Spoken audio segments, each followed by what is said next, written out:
Good keyboards are expensive, comma, man. So this keyboard is named after a sword, and even though this video is sponsored by Asus ROG, I just have to read you this because it's, well, you'll see. It's called the ROG Falchion, okay? And this is verbatim. The name falchion is originated from French, given to a rare one-handed single-edged sword found in Europe around 400 to 700 years ago. The length and weight allow faster strikes and superior maneuverability for advanced swordplay. Now here's the part where it gets really good. When in the hands of a true minimalist, ROG Falchion is equally deadly on the virtual battlefield. Everything you need to claim swift victories wherever you roam is in a compact package without compromise. God damn it, I gotta have it. I'm not a true minimalist, but we'll try. See if I can wheedle this thing on the virtual battlefield. I got 3 in front of me. This one is the brown switch type, which, you think that'll be the most popular? They also have reds and blues, but these are not cherry. These are ROG switches. More about that in a moment. Let's just get through the unboxing. It is pretty small. It's a 65% keyboard, but it's actually smaller than what Asus says is the typical 65%er. I've added about 33 centimeters. This thing is 30.6 centimeters, which is actually closer to a 60% keyboard, they say. The way they did that was by actually shortening some of the keys, but more on that in a moment too. A to C cable for charging. This is a wireless keyboard, so you don't need this all the time. But if you want wired play, you can do it. Let's get to the actual keyboard. There she blows. And there's just an extra for the peel. It is compact and it has a dongle for a 2.4 gigahertz connection. 0 latency, they say. But of course you can play wired too. I like that there's a spot to hold the dongle and it actually appears to be magnetic. That is like a no scope, you know? Freaking gamers. This thing is a tight package, man. It doesn't flex really at all. Well, I mean, why would it at the size like this? And that is, there's so much to think about, right? Some height adjust, those also are rubberized. Now I got the browns working right now. It's tactile. What is that you're holding over there? Oh yeah, I would say this is probably about 1 1/3 bananas, and it's about as thick as the tip. That's cool.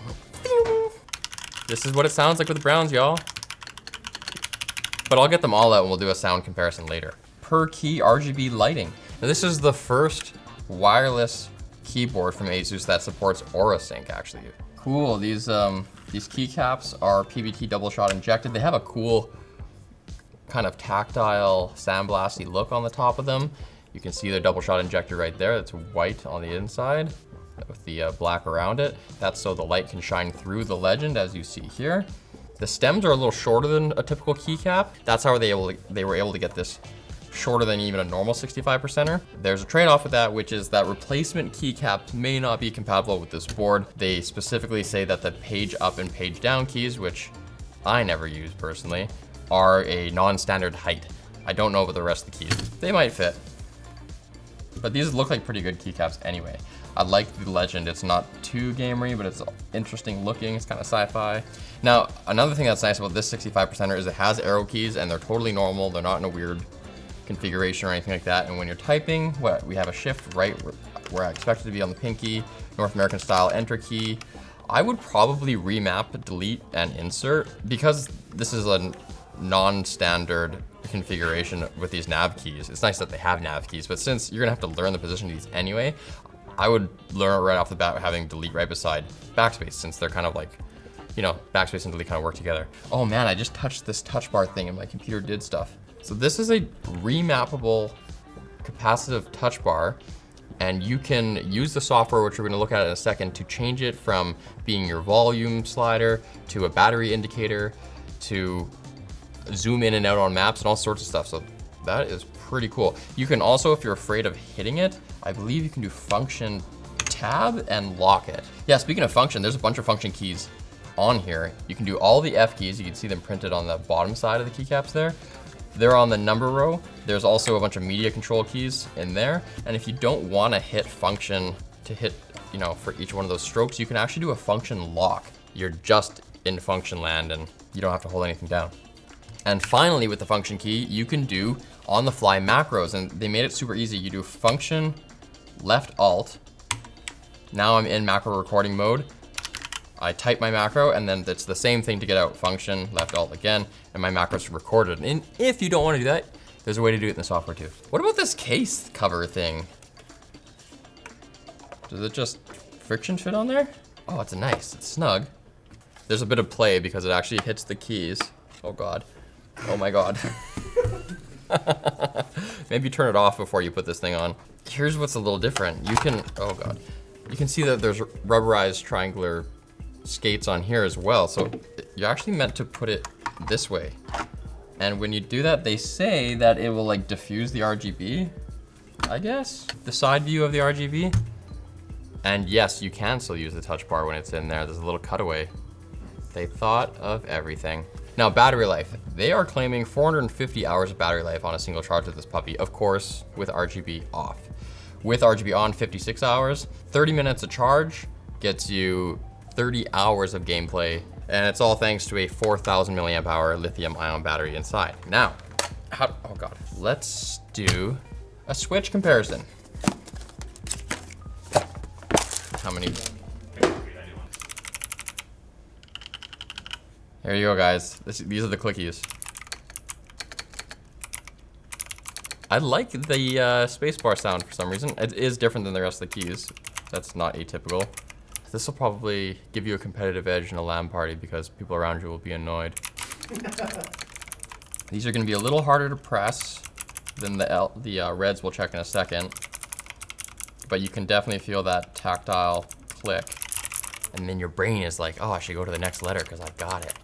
All right, let's go on to the reds, the linears, the gaming configuration. You want to be able to press it quickly. That is pretty smooth. Oh, not a bad sound either.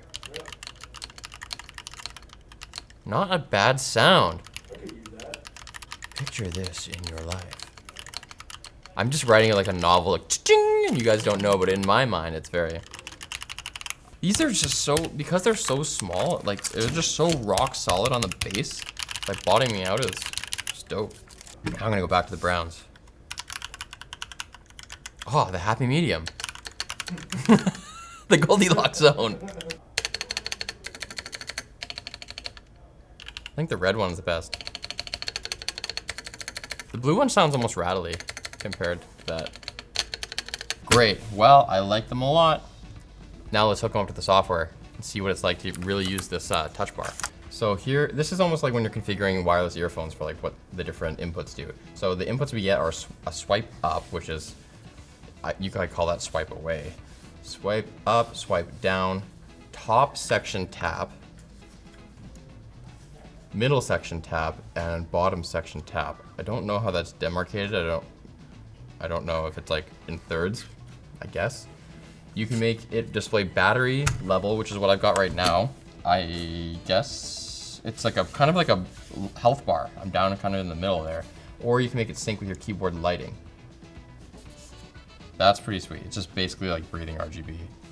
It is possible to change, just using your keyboard, the brightness and the pattern of the lights. But then there's lighting controls in here too. Okay, this is a lot more my speed. I like having a GUI instead, and you can do the brightness, the speed of the pattern, the direction of the pattern, sick. How about outward ripple? Sick. Oh, I like a chonky ripple. How about a slim ripple? Raindrop, sweet. Okay, I digress. I was trying to look at the touch thing. So swipe up, that can be volume, zoom. Okay, wait. If I go into zoom, I can make it zoom in or out. You can play inverted, guys. Select a key. Oh, I can pay respects with a swipe? That's dope, man. Hold on. There it is. Oh, I made it R by accident. Oops.